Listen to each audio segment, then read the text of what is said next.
கர்த்தாவே, உமது பார்வைக்கு 1000 வருஷம் நேற்று கழிந்த நாள் போலவும் ராச்சாமம் போலவும் இருக்கிறது. கர்த்தருக்குள் பிரியமானவர்களே, உங்கள் அனைவருக்கும் இனிய காலை வணக்கங்கள். இன்றைய வேதவசன தியானத்திற்கென்று நாம் தெரிந்தெடுத்திருக்கும் வேத பாகமானது லூக்கா 22 அதிகாரம் 28 வசனம். மேலும் எனக்கு நேரிட்ட சோதனைகளில் என்னோடே கூட நிலைத்திருந்தவர்கள் நீங்களே. பிரியமானவர்களே, இன்றைய வேத தியானத்தின் தலைப்பு சோதனையின் நேரங்களில் அவருடன் என்பதே. ஆண்டவர் இயேசுவின் கடைசி ராபோஜனத்தில் அவருடைய சீசர்களுக்குள்ளே தங்களில் யார் பெரியவன் என்ற வாக்குவாதம் உண்டாயிற்று. அப்போது இயேசு அவர்களை நோக்கி, புறஜாதியாரின் ராஜாக்கள் அவர்களை ஆளுகிறார்கள், அவர்கள் மேல் அதிகாரம் செலுத்துகிறவர்களும் உபகாரிகள் எண்ணப்படுகிறார்கள். உங்களுக்குள்ளே அப்படி இருக்கக்கூடாது. உங்களில் பெரியவன் சிறியவனைப் போலவும் தலைவன் பணிவிடைக்காரனைப் போலவும் இருக்க கடவன்.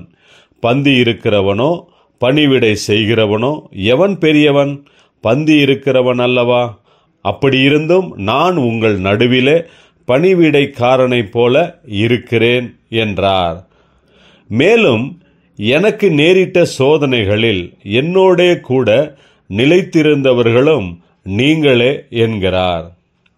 நீங்கள் என்னோடு கூட நிலைத்திருந்த காரணத்தினால் உங்களுக்கு நான் கொடுக்கிற வாக்கு என்னவென்றால், என் பிதா எனக்கு ஒரு ராஜ்யத்தை ஏற்படுத்தினது போல நானும் உங்களுக்கு ஏற்படுத்துகிறேன் என்கிறார்.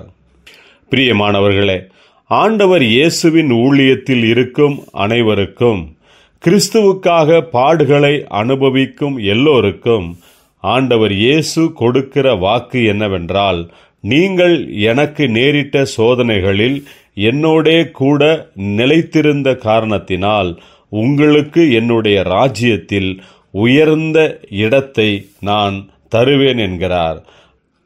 நாம் எதை தெரிந்து கொள்வது? மற்றவர்கள் மேல் கடுமையாக அதிகாரம் பண்ணுவது, அடக்கி ஆள்வது, இவைகளில் நாம் ஈடுபடும்போது நாம் தேவனுடைய ராஜ்யத்தில் கடைசியானவர்களாக இருக்க வேண்டி வரும். ஆனால் தேவனுடைய ராஜ்யத்துக்காகவும் கிறிஸ்துவுக்காகவும் பாடுகளை அனுபவித்து ஒரு பணிவிடைக்காரனைப் போல எதிர்ப்புகளை சந்திக்கும் போதுதான் நமக்கு பிரதிபலன்கள் உண்டு. ஜெபிப்போம்.